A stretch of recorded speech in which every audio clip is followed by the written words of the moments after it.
آج international nurse day ہے۔ ڈاکٹروں کے ساتھ قدم سے قدم ملا کر مریضوں کے علاج و معالجے اور ان کی خدمات اور نگرانی میں نرسنگ اسٹاف کا رول بے حد اہم ہے۔ کورونا کے اس دور میں ان کی ذمہ داریوں میں لگاتار اضافہ ہی دیکھا جا رہا ہے۔ کورونا کے دور میں جہاں ہر طرف یاس و مایوسی کا عالم ہے، اسپتال مریضوں سے بھرے پڑے ہیں، اسپتال میں کام کا بوجھ بہت ہے، حتیٰ کہ بیڈز، دواؤں اور آکسیجن کی قلت ہے۔ ان حالات میں سفید کپڑوں میں ملبوس نرسنگ اسٹاف امید کی کرن بن کر سامنے آتے ہیں۔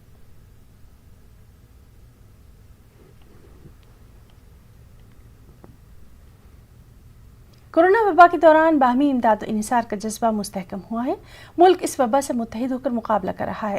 ٹیکہ کاری کے اعلان کے بعد ہم بہتر تعاون کریں جس سے ہم کورونا کو مات دینے کی جانب قدم بڑھا سکیں۔ نیٹ ورک 18 اس مہم میں ہر قدم پر آپ کے ساتھ رہے گا۔ جب تک سبھی محفوظ نہیں تب تک کوئی محفوظ نہیں ہوگا۔ اسی سوچ کی بنیاد پر ہماری مہم سنجیونی کا مقصد یہ یقینی بنانا ہے کہ ویکسین پانا سبھی ہندوستانیوں کا حق ہے۔